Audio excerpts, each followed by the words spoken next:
Hello dears, good morning. നമ്മളാണെങ്കിൽ മുട്ട omelette അടിക്കുന്ന സമയത്ത് വൈറ്റ് മുട്ടയാണെങ്കിൽ ഒരു നുള്ളു മഞ്ഞൾപ്പൊടി കൂടെ ചേർത്താൽ കളറാവും. നമുക്ക് വിശേഷങ്ങൾ എന്തൊക്കെയാണെന്ന് നോക്കാം.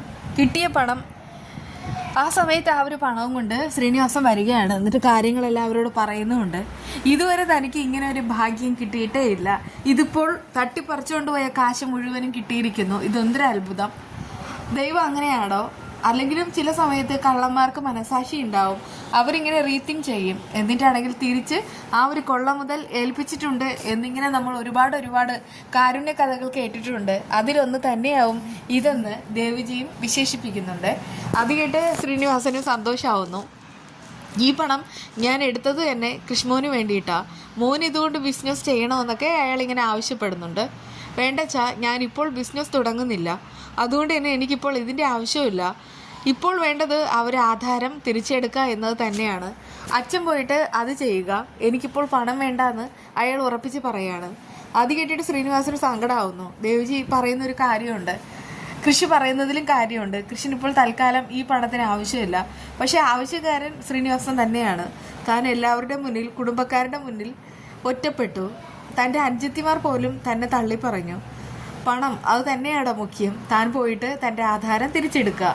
അവസാനം കൺമണിയുടെ അഭിപ്രായം ചോദിക്കുകയാണ് ദേവിജി. കൺമണി പറയുന്നുണ്ട്, ഞാൻ അപ്പോഴേ അച്ഛനോട് പറഞ്ഞതാണ് ഈ ഒരു ആധാരം പണയം വെക്കേണ്ടെന്ന്. പക്ഷെ അച്ഛൻ കേട്ടില്ല. ഞാൻ എന്തെങ്കിലും പറഞ്ഞാൽ അച്ഛന് വിഷമാവും. അതുകൊണ്ട് തന്നെ ഞാൻ അച്ഛനെ കൂടുതലിട്ട് വിഷമിപ്പിച്ചിട്ടുമില്ല. പക്ഷേ ഇതിപ്പോൾ അച്ഛൻ പോയിട്ട് ആധാരം എടുക്കുന്നത് തന്നെയാവും നല്ലത്. അത് കേട്ട് ശ്രീനിവാസൻ പറയുന്നുണ്ട്, ഞാനിനി എന്ത് ചെയ്യാൻ? കൃഷ്ണമോൻ ഇനി എന്നോട് പണം ചോദിക്കില്ലല്ലോ. അത് കേട്ട് ദേവജി പറയാണ്, അങ്ങനെയൊന്നും പറയാതെ. ഇവരൊരു ആവശ്യം വന്നാൽ നമ്മളല്ലാതെ ആരാ ഉള്ളത്? ഒന്ന് സാഗറുണ്ട്, പിന്നെ ഞാനുണ്ട്, പിന്നെ താനുണ്ട്. നമ്മളോടല്ലാതെ ഇവൻ നാട്ടുകാരോട് ചോദിക്കുമോ? അതുകൊണ്ട് എന്നായാലും ചോദിക്കും. ആ സമയത്ത് കൃഷി പറയുന്നുണ്ട്, ഞാൻ തന്നെ അച്ഛനെ കൊണ്ടുപോയി ബാങ്കിൽ വിട്ടിട്ട് അതിൻ്റെ ആധാരം തിരിച്ചെടുക്കാം. അച്ഛൻ വേണം ചെല്ല്. ഇതിപ്പോൾ മരുമകനുമായിട്ട് കറങ്ങാൻ കിട്ടുന്ന ഒരു അവസരമാണെന്ന് കൺമണിയും പറയുന്നു. എനിക്ക് സമയമുണ്ടായിരുന്നെങ്കിൽ ഞാനും വന്നേനെ. ഇനിയിപ്പോൾ അതിൻ്റെ പേര് പറഞ്ഞാലേ കൃഷി ഉറപ്പായിട്ടും ഇന്നിനി പോകേണ്ട, തനിക്ക് സമയമുള്ളപ്പോൾ പോയാൽ മതിയെന്ന് പറയും. അതിനേക്കാളും ചുമ്മാതിരിക്കുന്ന ദേവിജി കൺമണിയോട് പറയുന്നത് കേട്ട് അവർ തമാശ ആസ്വദിച്ച് എല്ലാവരും ചിരിക്കുകയാണ് കേട്ടോ. സാഗറിൻ്റെ വീട്ടിലും കാര്യങ്ങൾ അറിയാണ്. സുജാത വന്നിട്ട് പറയുന്നുണ്ട്, ഇതൊന്നും എനിക്ക് വിശ്വസിക്കാൻ കഴിയുന്നതേ ഇല്ല. കൃപയ്ക്കാണെങ്കിൽ ഒരു അഭിപ്രായമുണ്ട്. അവളിങ്ങനെ പറയുന്നുണ്ട്, ഇതിപ്പോൾ കള്ളനോട്ടാകാനാ ചാൻസ്. കള്ളനോട്ടെല്ലാം കുത്തിത്തിരുകിയിട്ട് നല്ല നോട്ട് അവർ എടുത്തിട്ടുണ്ടാവും. ഇതിപ്പോൾ എൻ്റെ ഒരു CBI മൈൻഡിൽ എനിക്ക് തോന്നിയതാന്ന് വളരെയധികം നന്നായിട്ട് പറയുകയാണേ. അത് കേട്ട് സുജാത പറയുന്നുണ്ട്, അതും കാര്യമാണ്. കൃഷിനെ വിളിച്ച് പറയും ആ പണം നല്ലതാണോ എന്ന്. കള്ളനോട്ടാണെങ്കിൽ തിരിച്ചറിയാൻ കഴിയുമല്ലോ.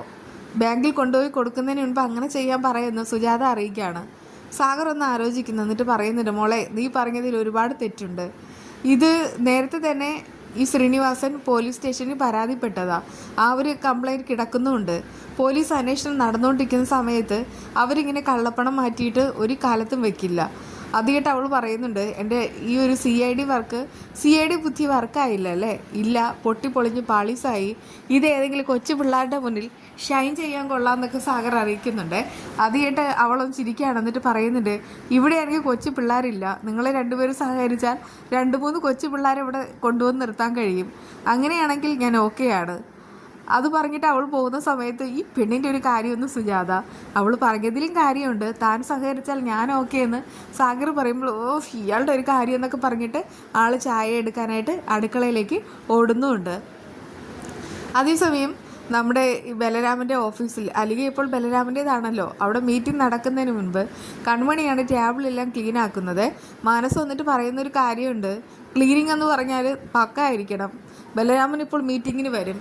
ഇനി താൻ പോയി ചായ എടുക്ക്. അപ്പോഴേക്കും ജയമോഹൻ അങ്ങോട്ട് വരുന്നുമുണ്ട്. ആ സമയത്ത് കൺമണിയുടെ നിൽപ്പും ഭാവവും കണ്ട് അയാൾക്ക് ചിരിയാണ് വരുന്നത്. ദേവിജിയും മഹിപാലും അങ്ങോട്ടെത്തുന്നു. അപ്പോഴേക്കും ജയമോഹൻ ചോദിക്കുകയാണ്, അല്ല, ഇന്നത്തെ ഈ ഒരു മീറ്റിംഗ് എന്തിനാണെന്ന് അറിയാവോ? എനിക്കൊന്നും അറിയില്ല എന്ന് ദേവിജി തുറന്നു പറയുന്നു. സാധാരണ മീറ്റിംഗ് നടക്കുന്ന സമയത്ത് ഞങ്ങളാണ് തീരുമാനങ്ങൾ എടുക്കുന്നത്.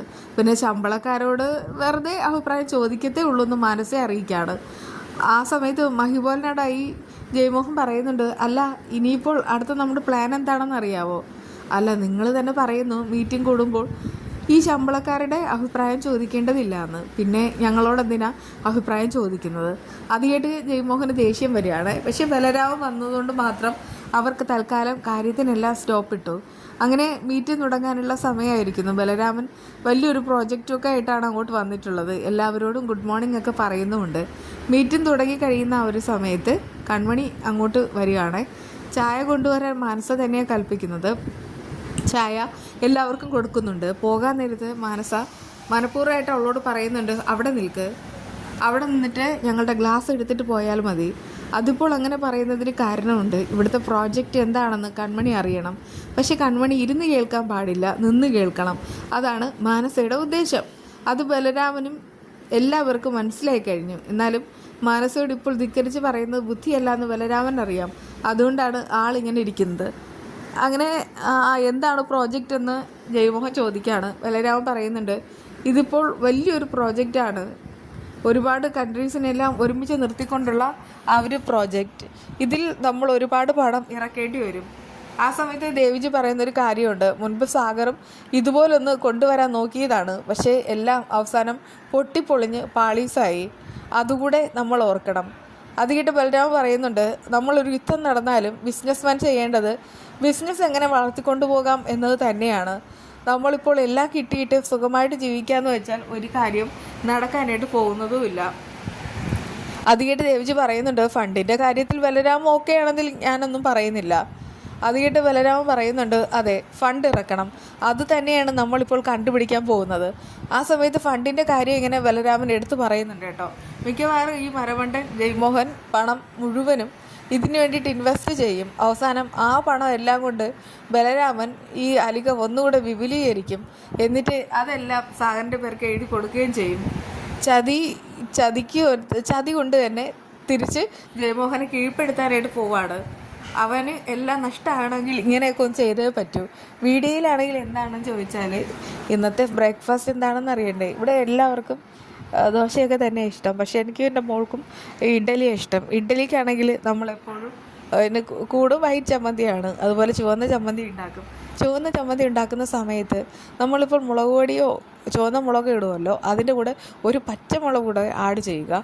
അങ്ങനെയാണെങ്കിൽ അത് വല്ലാത്തൊരു ടേസ്റ്റ് ആയിരിക്കും കേട്ടോ.